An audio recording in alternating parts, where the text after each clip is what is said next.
Bonjour, bonsoir les amis. J'espère que vous allez bien. Bon, c'est la 5e fois que je tourne le début, hein, et je me suis dit j'en ai marre. On y va et j'espère que ça va être la dernière. Bon, tout d'abord, je voulais vous parler de cette action Tesla qui explose à la hausse. Et Elon Musk, on parle de Midas. Midas, je sais pas si vous connaissez un petit peu la mythologie grecque, mais Midas, il transformait tout ce qu'il touchait en or. Et Elon Musk, encore une fois, il a plein d'ennemis, il a plein de gens qui détestent, etc. Mais il y a une chose qui est sûre, c'est qu'il faut pas aller contre Elon Musk parce que sinon tu te fais ratatiner. Donc aujourd'hui, justement, on va revenir sur la valorisation de Tesla, la forte hausse de Tesla. Tesla a gagné hier plus de 12% en une journée. Vous voyez ici, c'est juste phénoménal. Rappelez-vous, par là, on avait notre ami Burry qui nous disait, voilà, c'est vendeur, mon short, il est de plus en plus important. Et puis, voilà, il y a beaucoup de gens à l'époque qui avaient effectivement vendu Tesla. On se rend compte que ces gens-là ont perdu beaucoup d'argent et que ces gens-là se sont fait avoir. Donc, est-ce que Elon Musk, finalement, c'est le nouveau Midas, le nouveau roi Midas? Est-ce que, finalement, c'est quelqu'un qui a la capacité de transformer tout ce qu'il touche en or? Ben, les faits nous prouvent que oui. Premièrement, et là, encore une fois, on voit que Elon Musk, et ça, encore une fois, c'était super intéressant à montrer, que Elon Musk, effectivement, son action a atteint les 1000 milliards de dollars de capitalisation. Pourquoi? Bah, tout simplement parce que Hertz, attention, cette boîte, elle était au bord de la faillite il y a quelques mois. D'accord? L'année dernière, il y a Carl Icahn, il avait perdu beaucoup d'argent. C'est une action qui était, ça y est, la société avait complètement disparu. Aujourd'hui, cette boîte, elle annonce avoir acheté 100 000 véhicules électriques Tesla. Et bien évidemment, c'est une très très bonne nouvelle pour Tesla. C'est profitable. On parle d'un montant de quelque chose comme 4 milliards. Et puis bien évidemment, Elon Musk qui dit yes, on est trillionnaire. La boîte aujourd'hui vaut 1000 milliards de dollars. Sauf que Elon Musk, il est également actionnaire de SpaceX et il est également donc c'est l'homme le plus riche au monde. Et je vous l'avais dit il y a quelques semaines ou quelques jours, je vous avais dit peut-être que Elon Musk sera le premier homme à gagner ou à avoir un capital, un patrimoine de 1000 milliards de dollars. C'est juste du délire. C'est juste du délire. Pourquoi? Parce que Elon Musk, en 2019, il était au bord, pas de la faillite, mais disons qu'il a été obligé de virer des gens de sa boîte, etc., parce qu'il n'était pas capable, effectivement, d'assurer. Et donc, c'est incroyable parce que on passe de 2019 à je vire des gens, je suis pas assez profitable, je suis obligé de le faire parce que sinon Tesla est en difficulté, à en 2021, d'accord, Tesla qui vaut 1000 milliards de dollars. Vous voyez un peu le truc, c'est juste dingue, ce retournement de situation. Et encore une fois, je l'avais déjà dit, je pense que Elon Musk, soit il a une chance énorme, il n'y a pas que la chance, on est bien d'accord, c'est un énorme bosseur, c'est quelqu'un qui est visionnaire, etc. Mais parfois, il n'y a pas que la chance, il n'y a pas que le travail, pardon. Tu peux bosser dur et ne pas avoir de résultats. J'éteins mon portable parce que cette fois-ci, je vais jusqu'au bout de la vidéo. Tu peux effectivement être dans une situation où tu bosses dur, tu fais plein de choses, mais tu n'as pas de résultat. D'accord? Donc, premier point très important pour nous, c'est ça. C'est cette news qui est juste énorme. Donc, Hertz qui annonce acheter 100 000 véhicules et ils veulent constituer effectivement une flotte de véhicules électriques jusqu'en 2022. Ce qui permet à Tesla finalement de faire partie des petites boîtes, du petit club des boîtes valorisées à plus de 1000 milliards. Parmi ces boîtes, il y a Apple, il y a Amazon, il y a Microsoft. Cette opération, elle va rapporter environ 4,2 milliards de dollars à Tesla. Et franchement, c'est le plus gros achat de véhicules électriques jamais réalisé dans l'histoire. Alors, ici, Elon Musk, et c'est là la question, c'est finalement, est-ce que Elon Musk, c'est pas le plus grand influenceur au monde, hein? C'est ça ce que je mets ici. C'est est-ce que c'est pas le nouveau roi Midas? Est-ce que c'est pas quelqu'un qui finalement a un pouvoir extraordinaire? Parce que c'est le cas. J'ai jamais vu ça. Je pense que personne parmi vous n'a vu quelqu'un d'aussi influent sur les marchés financiers. On avait les grands traders, les George Soros, les Warren Buffett, qui est un investisseur, les Steve Allen Cohen, etc. Ok, c'est des gens qui sont influents. On avait également les présidents de la Fed. Mais Elon Musk, à lui seul, il explose tout le monde. C'est ça ce qui est incroyable. Elon Musk, à lui seul, il dit quelque chose, tout le monde va le suivre. Et il y a un article qui est excellent, je vais partager avec vous juste après, où finalement on voit encore une fois que c'est quelqu'un, dès qu'il dit quelque chose, il y a une transformation. Il y a un autre point qui est très très important. Pourquoi Hertz a dit qu'il allait acheter 100 000 Tesla? Pourquoi? Je vous pose la question. Pourquoi? Parce que Hertz a compris que c'était un coût marketing énorme. S'ils avaient dit on va acheter 100 000 Mercedes, ok super, 100 000 Volkswagen, super, on s'en fiche. Ça aurait été déjà relégué aux oubliettes.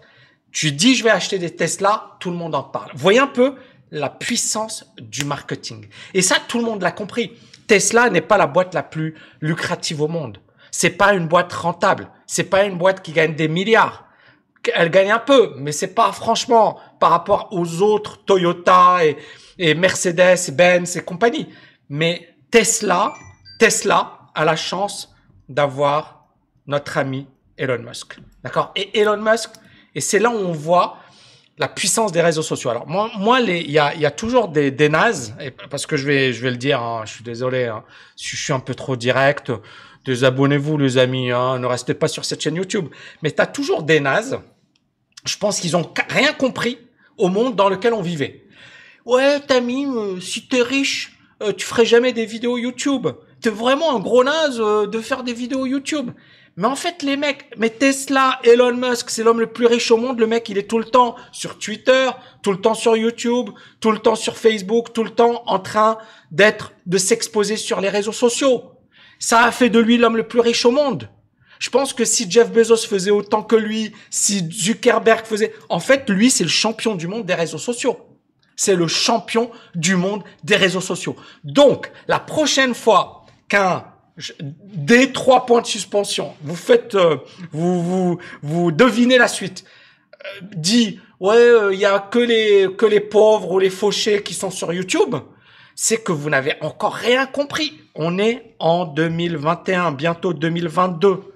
L'Internet, c'est la clé de la guerre, c'est le nerf de la guerre aujourd'hui. T'es sur Internet, tu cartonnes. T'es pas sur Internet, t'es mort. Il faut le comprendre. T'es sur YouTube, tu cartonnes. T'es pas sur YouTube, t'as rien compris. YouTube, c'est la télé de demain. On a fait un carton avec Agir. J'ai eu 0 passage dans les médias. 0 passage.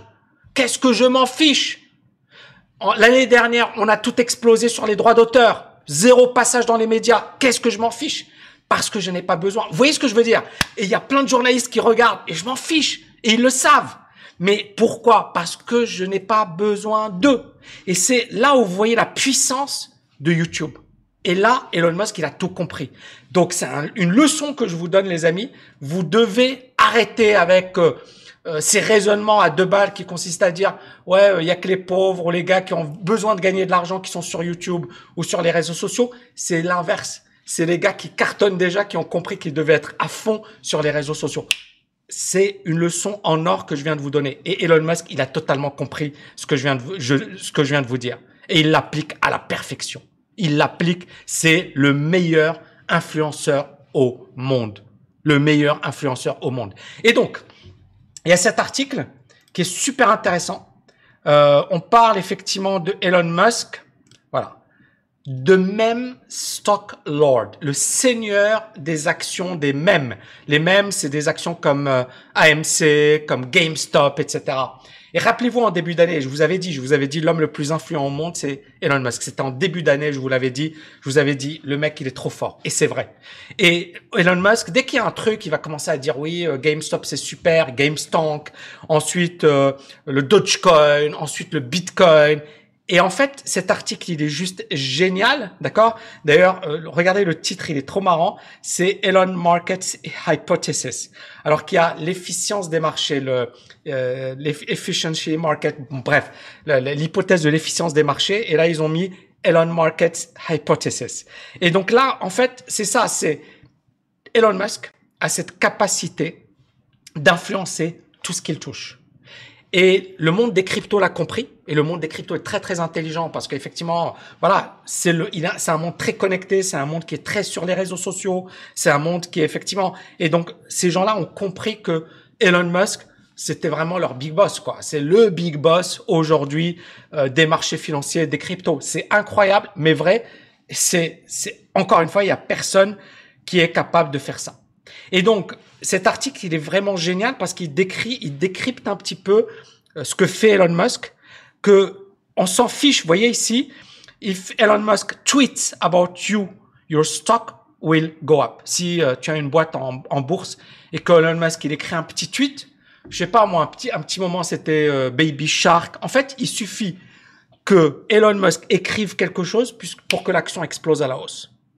Et là, vous voyez, you can rip off a multi-billion dollar at the market offering and do anything you've ever wanted to do with your company. Ça, il suffit juste que Elon Musk, il écrive quelque chose pour que ta boîte, elle explose. Et en fait, t'as même pas besoin d'avoir, et vous voyez ici, the way finance works now is that things are valuable, not based on the cash flow. Ça, auparavant, on se basait sur les fondamentaux. Une boîte, pour monter, elle devait être, comment dirais-je, valorisée, elle devait avoir des résultats, elle devait faire, voilà, un bon chiffre d'affaires, elle devait avoir un marché. Aujourd'hui, on s'en fiche, c'est Elon Musk qui va tweeter quelque chose et ça va cartonner. Alors, bien sûr, j'exagère un peu, mais c'est une réalité. C'est juste incroyable l'influence de ce mec. Et donc, Hertz, hein, je vous l'avais dit tout à l'heure, est-ce qu'ils ont acheté des Tesla par hasard? Non, ils ont compris la puissance de Elon Musk. Le meilleur coup marketing qu'ils ont fait. Et d'ailleurs, même le titre Hertz a explosé. Vous voyez ici, Hertz, il a dû prendre quelque chose comme 7% ou voilà. L'action Hertz a progressé de 7,5% juste après cette annonce. Cherchez l'erreur. Pourquoi elle a progressé de 7? Ils ont acheté. Peut-être que c'est une énorme connerie. Peut-être que, voilà, acheter 100 000 véhicules alors qu'on n'est pas sûr que blablabla. Non. Mais ils ont acheté. L'action de Hertz a progressé et l'action de Tesla a pris 12% et a propulsé Tesla dans les meilleures capitalisations boursières au monde. Aujourd'hui, Tesla, c'est 1000 milliards de dollars. C'est juste un truc de ouf. Et donc, ce qui est incroyable, c'est que Elon Musk est devenu l'homme le plus riche au monde. Mais aujourd'hui, Elon Musk vaut plus que Exxon. Regardez, là, c'est Elon Musk, d'accord, en blanc. Et vous avez, alors je vais afficher ça et je vais mettre grand écran. Voilà, super. Donc vous voyez la fortune de Elon Musk en blanc, d'accord. Donc là, janvier 2021, ça a aussi entre 200 milliards quand même. Hein. Et là, la fortune de Elon Musk est de 288 milliards. Et il vaut plus qu'une grosse boîte comme ExxonMobil, une boîte qui est historique, qui est très connue, etc. Et c'est là où on voit que c'est juste du délire, ce qui est en train de se passer. C'est vraiment du délire. Et ça montre encore une fois que on est rentré dans une ère où plus rien ne peut arrêter Elon Musk. Troisième dimension que je voulais aborder avec vous, c'est que beaucoup de gens étaient sceptiques par rapport à Elon Musk. Moi-même, j'étais sceptique. Je me disais, c'est pas possible, c'est pas logique. Sur un plan fondamental, c'est pas logique. Mais à un certain moment, j'ai changé d'avis, c'est-à-dire au sens où j'ai vu que, en fait, les gens n'achetaient pas du Elon Musk ou du Tesla sur un plan fondamental. Ils achetaient du Elon Musk, point à la ligne. Les gens kiffent Elon Musk. Voilà. Et c'est vraiment le mec à la mode aujourd'hui. Et donc, à partir de là, ça fait que, je ne sais pas si vous vous rappelez de cette vidéo, je venais de sortir du Covid. Et là, j'avais dit à l'époque, hein, je vais partager avec vous, ça va être intéressant. Alors, quelqu'un m'avait dit, Tammy, qu'est-ce que tu penses du Big Short de Burry? Et écoutez ma réponse. Écoute, Burry, il est en train de faire une connerie. Mais peut-être qu'il aura raison. Mais Burry, n'oubliez pas. Si vous avez vu le film, le Big Short, Burry, il avait anticipé les subprimes. Mais il avait commencé à vendre en 2006. Il a commencé à vendre Et puis, il s'est pris une gamelle, une gamelle, une gamelle. Et il souffrait. Il avait vendu trop tôt. Après, quand il a eu raison, c'était jackpot. Mais est-ce que vous êtes capable de vous prendre des gamelles comme Burry? Parce que Burry, là, sur Tesla, il a fait un méga short sur Tesla. Il est en train de se prendre une gamelle. Pour le moment, les marchés sont haussiers. Je suis désolé, les marchés sont haussiers aujourd'hui. Moi, je suis acheteur sur la bourse. Donc, c'est haussier, c'est incroyable, c'est irréaliste, c'est surréaliste, mais c'est comme ça. Maintenant, il y aura un moment où il y aura un crack. Et moi, encore une fois, je pense que Burry est en train de faire une connerie à court terme. Maintenant, peut-être qu'il aura raison, mais je préfère, moi, attendre le bon moment. C'est-à-dire que moi, encore une fois, je travaille avec des signaux. C'est-à-dire que le marché, un marché qui monte, qui monte, qui monte, ne le vend pas, quoi. Ne le vend pas. Et pour le moment, il n'y a que des acheteurs. Si tu vends, c'est comme si en fait, tu es en train de te faire très mal. C'est comme, moi, je me souviens, en 2013, j'avais été au salon d'analyse technique, et à l'époque, il y avait quelqu'un qui m'a dit, Tammy, Alors, pourquoi, et vous voyez encore une fois, mon point de vue, il était le 5 septembre, c'était là. 5, c'était là. D'accord? Et on voit que Tesla tenait bien, l'indicateur était plutôt positif. Et là, il y avait beaucoup de gens qui disaient c'est pas possible, ça va baisser, ça va baisser, ça va baisser. Et regardez ce qui s'est passé juste après, ça a explosé à la hausse. Il y a beaucoup de gens qui sont foutus de ma gueule, qui m'ont dit Tammy, mais pourquoi? Mais tu critiques Burry, mais tu connais rien. Et puis voilà, quelle arrogance. Voilà, point. Et mes faits étaient, j'ai dit Burry est en train de faire une énorme connerie. Et il a fait une énorme connerie. Et justement, beaucoup de vendeurs à découvert sont en train d'abandonner. Ici, many Tesla short sellers are giving up. Un short seller, c'est quoi? C'est un vendeur à découvert. C'est quelqu'un qui vend quelque chose qu'il ne possède pas. Burry, en l'occurrence, a pris des options de vente, mais il était vendeur également sur Tesla. Et vous voyez ici, ce graphe, il est vraiment excellent. Je vais le mettre sur, voilà, ça va être beaucoup mieux. Ici, ce que vous voyez, c'est, alors, petit souci. Bon, c'est pas, oui, je vois bon, c'est pas grave. Ici, donc, on voit le titre Tesla. Donc, c'était à 775, hein. On n'est pas à 1000, hein. Et là, vous voyez les vendeurs à découvert. Les vendeurs à découvert, en 2019, on avait un record de vendeurs à découvert, de gens qui pensaient que Tesla allait se casser la figure. Et regardez, là, on a très peu en pourcentage de l'action, on a très peu de vendeurs à découvert parce que beaucoup de vendeurs à découvert se sont fait ratatiner. Et des gros vendeurs, des gros traders, Jim Chanos et compagnie, des gens qui se sont dit c'est pas possible, c'est pas logique. Mais en fait, Tesla défie toute logique. Elon Musk défie toute logique. On est dans de la pure psychologie, on est dans de la pure spéculation. Bien évidemment qu'il y a des choses positives, mais il faut pas se baser sur les choses fondamentales pour comprendre ce qui se passe avec Tesla. Et je pense que beaucoup de gens se sont fait avoir parce qu'ils ont tout misé sur les fondamentaux pour essayer d'anticiper ce que fait Tesla, ce qui est une énorme erreur. En fait, ici, on est dans un cas de figure concret où la psychologie domine à 1000%. La psychologie domine à 1000%. Donc, là, dans cet article, ce qui est intéressant, c'est que on voit que beaucoup de vendeurs à découvert sont en train d'abandonner, tout simplement, hein, et que on a ici un vrai pessimisme en 2019. Pourquoi? Parce que Tesla, et là, vous voyez, Musk warned that the company needed to cut jobs and boost productions to survive.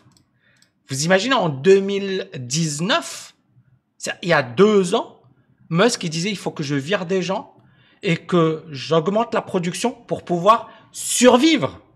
Pas pour pouvoir vivre, non, survivre, pour que Tesla soit encore là. Donc on peut comprendre le nombre record de vendeurs à découvert. Et c'est là où, encore une fois, il s'est passé quelque chose d'inédit dans l'histoire, même financière. Je pense, et parmi vous, il y a probablement des gens qui sont dans la finance. Moi, je n'ai jamais vécu ça de ma vie. C'est-à-dire que là, alors bien sûr, on peut assimiler ça aux tulipes et compagnie, mais là, c'est totalement différent. C'est vraiment une personne qui fait la pluie et le beau temps sur les marchés financiers. Et moi, pour moi, c'est inédit. Je n'avais jamais vu ça. Et donc, on va revenir sur notre ami Burry. Et Burry, en fait, il faut savoir que premier trimestre 2021, il avait 800 000 options de vente sur Tesla. Et puis, la valeur, elle était environ de 534 millions de dollars. Je vais revenir dessus. Donc, il avait environ 800 000 options de vente, d'accord? C'est-à-dire que il avait des options pour vendre à découvert Tesla. Et la valorisation, c'était 534 millions de dollars. Puis ensuite, il a augmenté sa position pour passer à 731 millions de dollars. Bien évidemment, en option, ça veut dire qu'il va mettre une partie de son investissement. Et Burry, à l'époque, qu'est-ce qu'il disait? Il disait c'est ridicule. La valorisation de Tesla est ridicule. Il a même écrit ça sur Twitter. Et depuis, l'action a littéralement explosé. Donc, je vais vous montrer ça. Vous voyez, le Big Short, etc. Ensuite, là, ça c'est récent, c'est le 18 octobre. Michael Burry, il a dit « Je ne suis plus vendeur sur Tesla ». Et ici, vous voyez, il y a tout le truc. Et là, il disait « La valorisation de Tesla à 800 millions de dollars est ridicule ». Et il l'a même écrit à Elon Musk sur Twitter et il lui a dit « Tu dois augmenter le capital et tu dois vendre des actions pour profiter d'un tel prix ». Aujourd'hui, c'est Elon Musk qui rigole et Burry s'est planté. Et rappelez-vous de ma vidéo du 5 septembre où je vous disais Burry fait une énorme connerie. J'espère qu'il est sorti plus tôt, j'espère que ça lui a pas coûté très cher, mais on voit bien qu'il faisait une connerie. Pourquoi? Parce que tu peux pas aller contre quelque chose sur lequel il y a une tendance aussi forte. Et c'est vrai que comment on appelle ça, sur Tesla et même Elon Musk, finalement la tendance elle est juste énorme. Elle est juste énorme. Pour conclure, j'ai la sincère conviction ou l'intime conviction que nous sommes en train de vivre une spéculation inégalée dans l'histoire financière et l'histoire économique. C'est du jamais vu. Le problème, encore une fois, ce n'est pas d'aller contre quelque chose qui monte, c'est quelle est ma stratégie. Moi, personnellement, je suis toujours haussier, je suis toujours ébahi par ce qui se passe, parce que c'est du surréaliste. C'est surréaliste, mais je le dis et je le précise, le facteur psychologique n'a jamais été aussi important. Bien évidemment, beaucoup de traders très renommés, très connus, commencent à dire ça pue, commencent à dire ça sent pas bon. Et je vais pas vous dire ça sent super bon et c'est génial et ça va continuer de monter. Mais c'est là où, en fait, en tant qu'investisseur, il faut être capable de gérer la volatilité. Cette volatilité, elle est là pour durer. On va continuer d'avoir des épisodes de ce genre. Donc aujourd'hui, il y a deux situations. Il y a soit la situation tu fais rien, mais en fait tu fais vraiment rien et tu vas te faire bouffer ton argent par l'inflation. Tu vas avoir probablement voilà, un marché du travail qui sera compliqué. Et aujourd'hui, ne pas investir, c'est la pire chose à faire. La deuxième chose, c'est de te dire j'y vais, mais tu sais pas comment trop faire. Et la troisième chose, c'est d'investir, de te protéger bien évidemment, mais de comprendre le risque. Parce que, en fait, si tu ne comprends pas le risque, qu'est-ce qui se passe? C'est que tu vas être dominé par tes émotions. Et quand tu es dominé par tes émotions sur les marchés financiers, ça se finit toujours très mal. Donc, pour ne pas être dominé par tes émotions, tu dois comprendre ce que tu fais. C'est la meilleure manière de te protéger. Ici, je vous ai présenté le nouveau groupe privé qui sera gratuit, qui sera ouvert à ma communauté, qui va être énorme, dans lequel vous aurez mon audiobook gratuit, Agir, l'audiobook du livre best-seller Agir. Vous aurez également accès à des masterclass inédites, c'est du jamais vu, c'est des masterclass qui n'ont pas été diffusées sur YouTube. Donc vous y aurez accès, vous aurez également de nombreux e-books offerts, mes meilleures vidéos, donc on va faire un classement des meilleures vidéos. Bref, ce sera votre plateforme et bien évidemment, on répondra à toutes vos questions sur nos formations, etc. Pour le moment, inscrivez-vous sur tami.net/agir, je vais vous l'écrire, tami.net/agir, d'accord? Inscrivez-vous sur ce lien et on va bien évidemment très rapidement vous dire comment et vous donner les liens d'accès, etc. Vous verrez, c'est juste énorme. Merci infiniment les amis. J'ai plein de vidéos qui arrivent. Je vous dis à bientôt. Ciao, ciao, ciao!